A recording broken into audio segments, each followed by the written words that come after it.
Layup strategies in golf are not only lame, but also harmful when it comes to maximizing your scoring potential on a golf round. I guess you don't believe me, so in this video I show you why you must start being more aggressive on par 5s and drivable par 4s, even if you're struggling with consistency, not only with your ball striking, but also with your accuracy. Hi guys, my name is Kevin and I'm normally working in Formula 1 as a data and strategy expert, but probably also like you, I'm a very passionate amateur golfer and I was always obsessed with the question, what really does make a good score in golf? So before we dive into data and look at what stats say about whether you should lay up or be aggressive on par 5s and drivable par 4s, I want to tell you a short story about my own golf game, because 2 years ago I realized I had the completely wrong approach to that topic. So in 2024 I changed my home club to play in a higher division in the German Golf League, but also because I was basically the best player at my previous club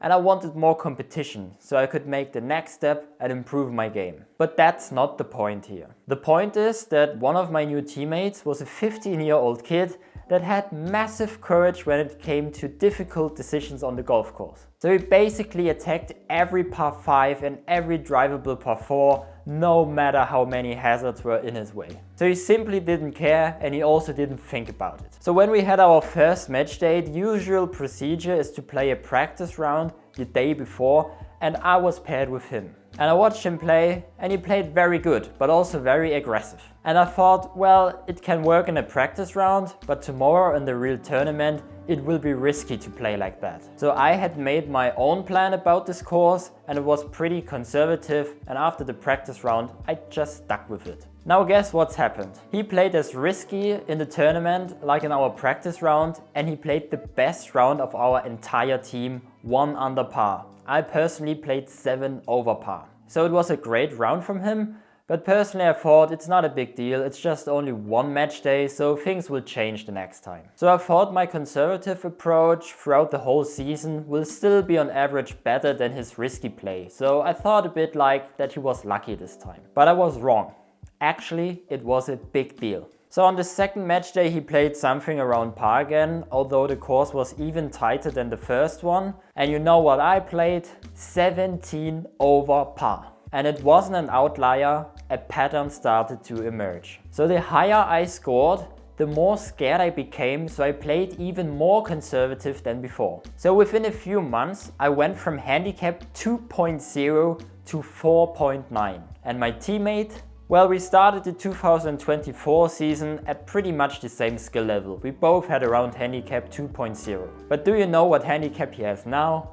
The last time I checked it was minus 4.1. So of course I know that there are many factors involved and it's not only a single thing that explains our very different trajectories regarding scores and handicap, but there's actually one massive thing that I learned from him and that I could prove with the data out there. Because I personally thought that he was just playing stupid, aggressive golf that at one point will backfire on him. But in reality, I was the one playing stupid and I was the one ending up with high scores on the golf course. So at that time, he was the master of making the most out of his opportunities, probably without him even knowing that. So what do I mean here exactly? Data proves that playing scared on par 5s doesn't work and it will lead to higher scores on average. You can look that up on the internet or read it in great books like Mark Brody's Every Shot Counts, where he actually calculated that the layup strategy on average costs you 2 to 3 strokes per round. But why is that the case? Because as it turns out, approach shots are actually pretty hard. Because right now you may be thinking that it is smarter to play the 3-stop strategy, to speak in Formula 1 terms. So because if you play the layup strategy and have 100 yards or maybe 60 yards left with your third shot, there's still a great chance of making birdie, right? But as it turns out, that chance isn't even that high. So if you look at PGA Tour stats, so data from the best players in the world that for sure hit better approach shots than you and me, the PGA Tour scoring average from 100 yards is 2.8.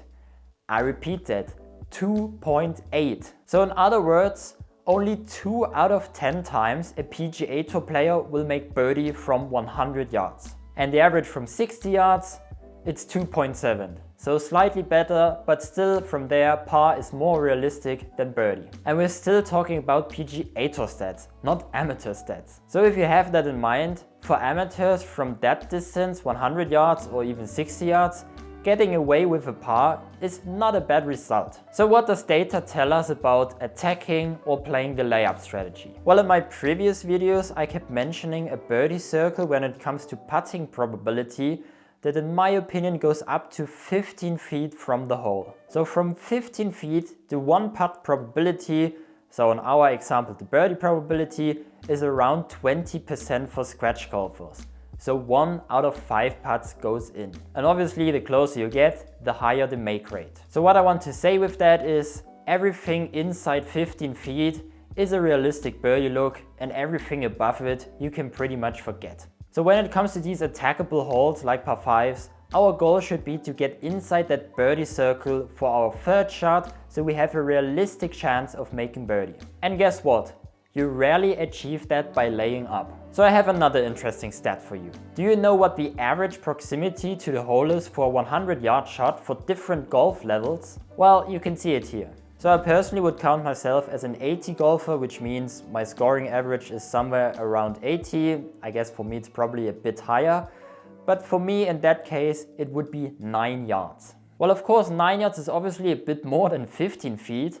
And even if you have 15 feet, your make rate is also only 20%. So what's the solution? Well, of course you have to make it as realistic as possible to get inside that 15 feet circle with your third shot, and you do that by attacking with your second shot. So experts like Mark Brody pretty much agree that you have to get as close as physically possible with your second shots on par 5s and tee shots on short par 4s, even if that means you could short side yourself or leave yourself with an awkward 30-yard bunker shot. Of course there are exceptions, but I will cover that later. So in a previous video I explained why you must avoid a short-sided miss with your approach shot, because data actually says that you lose 0.4 strokes there compared if you miss to the long side. So why do I suddenly want to short side myself on par 5s?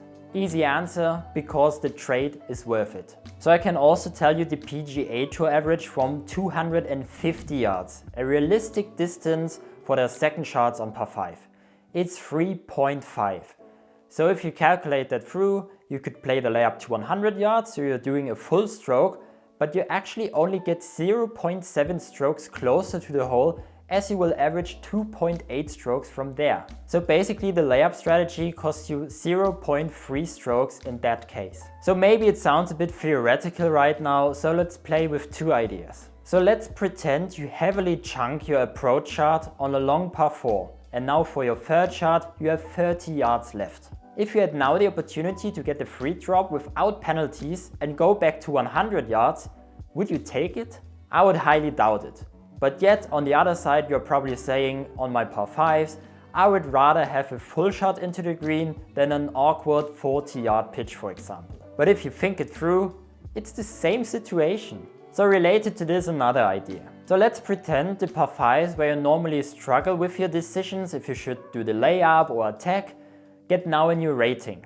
They are now par 4s from now on. I would guess that you would now more often choose to attack just because the mental aspect of the hole changed. So now in order to have a chance for birdie, you must attack with your second shot, because otherwise you will need to hole out from 100 yards every time.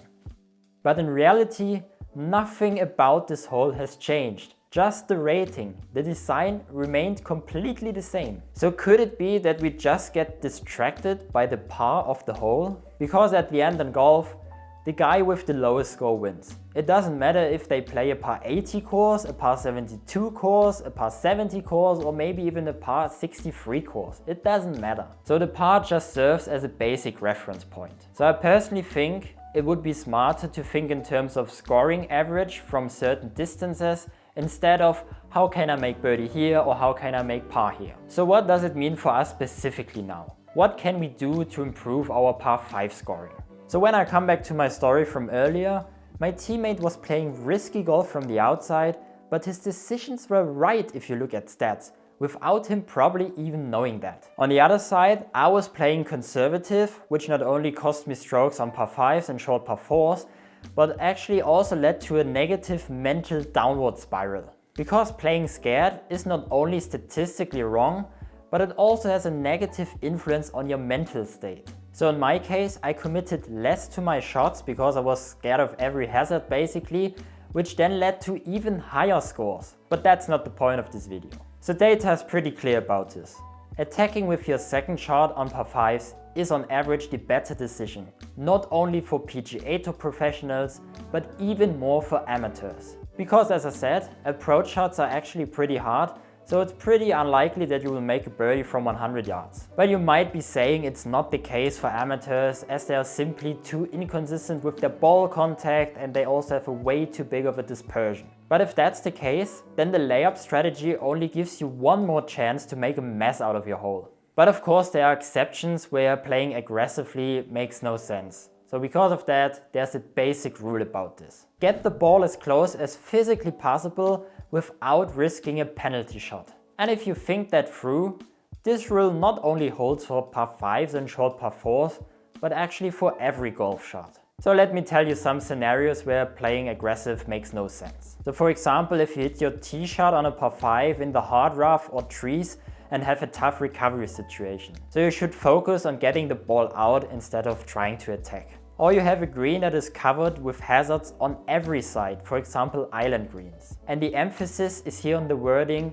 every side. Because on the other hand, if you have water on one side, you must go for it, but choose a bailout target to the other side, which could even mean aiming next to the green. You see that for example on hole number 16 during the Players' Championships on the TPC Sawgrass. But I won't go into detail with aiming here, we did that in previous videos. So I hope these insights helped you. If that's the case, make sure to like the video, and when you have now realized that this could be an important topic for you to become a better golfer and score lower, then make also sure to subscribe to my channel so you don't miss out on future content about course management and golf strategy. Subscribing is absolutely for free, and you best start with one of my latest videos where I explained in detail how you avoid losing golf balls and reduce your penalty strokes drastically so you can score lower. So see you there.